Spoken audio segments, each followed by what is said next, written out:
Assalamualaikum warahmatullahi wabarakatuh. Selamat malam, abangku sekalian. Sehat selalu.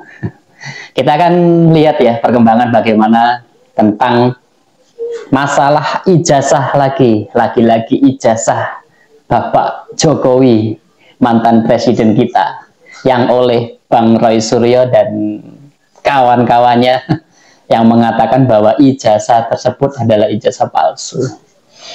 Kemudian Bang Roy dipanggil oleh polisian dan dia sudah hadir. Apa saja yang terjadi di dalam pemanggilan tersebut, Bang Roy memberikan statement. Kita lihat ya bersama-sama, oke?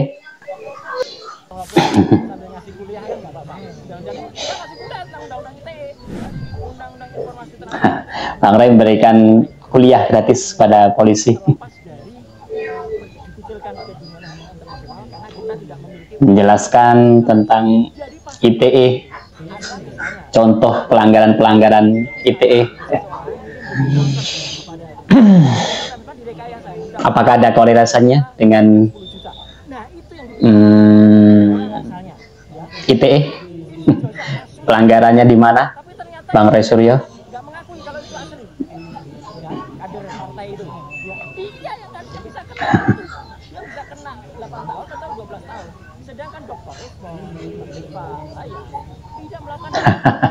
Tetap ya dia tidak mengakui, tapi ya wajar memang tidak mengakui. Siapa yang mau mengaku salah ya? Bunuh diri namanya.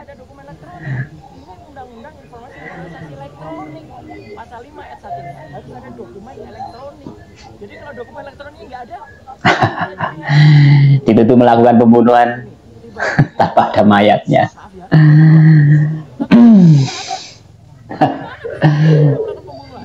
Terakhir yang dikatakan oleh Bang Roy Suryo, dia memberikan gambaran ketika kita dituduh melakukan pembunuhan, kemudian tidak ada mayatnya di situ, maka itu tidak bisa dikatakan sebagai pembunuhan.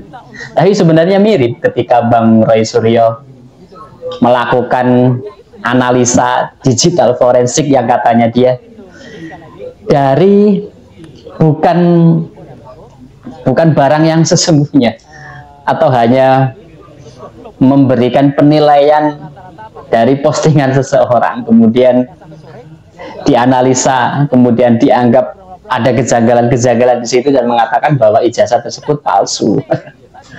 Itu gaduhnya di situ. Kemudian ketika ada yang mengatakan bahwa itu termasuk pencemaran nama baik atau fitnah, lagi-lagi Bang Roy Suryo mengelak.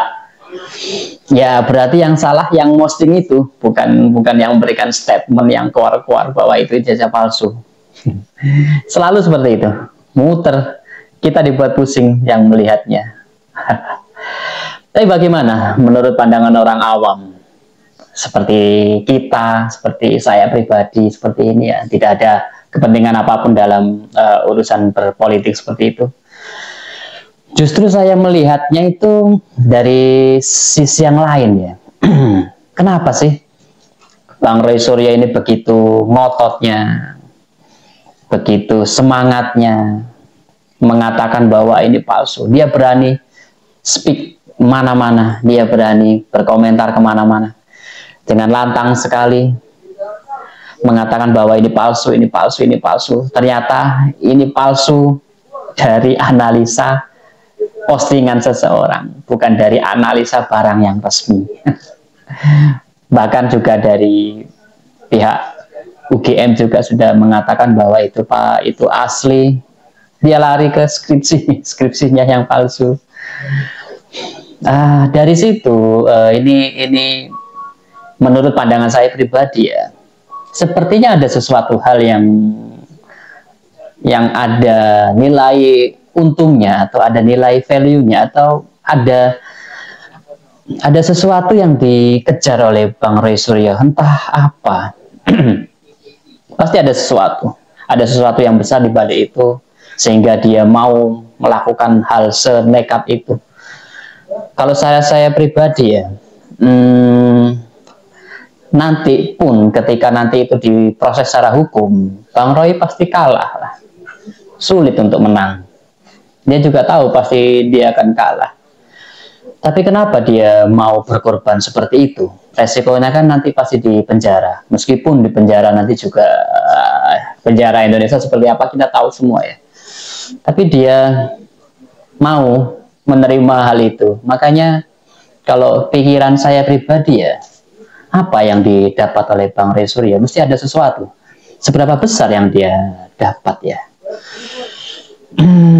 Meskipun secara real nanti kita tidak tahu ya apa yang dia peroleh, tapi proses ketika dia melontarkan statement palsu sampai momen hari ini tadi dipanggil polisi, itu sudah banyak sekali value-nya, karena Bang Ray Surya dan timnya dan kawan-kawan ini selalu diundang ke sana sini itu semuanya ada nilainya, ada value-nya. Kalau saya bilang itu pekerjaan yang menghasilkan atau bisnis yang menghasilkan, seperti artis, seperti public figure yang tidak luput dari kontroversi. Nah, ini juga politik yang selalu ada kontroversinya yang menguntungkan.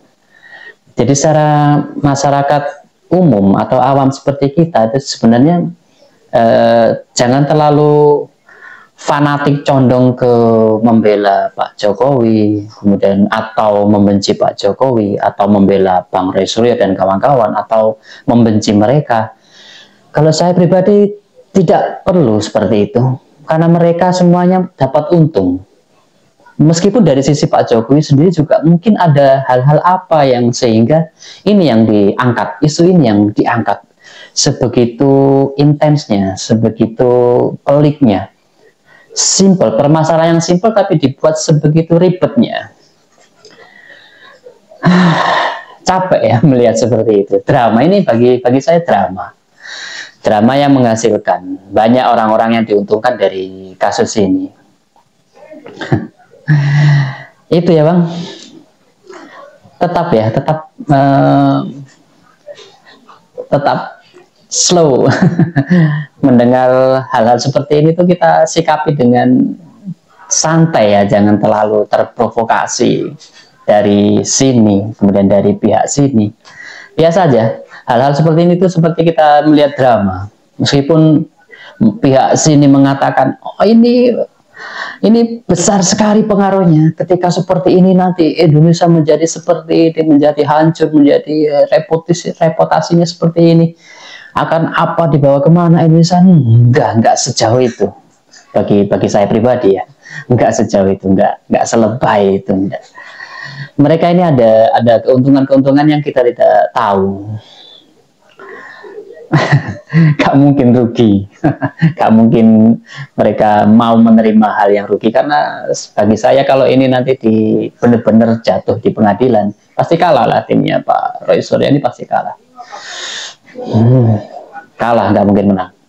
Tapi kalahnya dengan menghasilkan sesuatu, itu yang saya yakini pasti ya.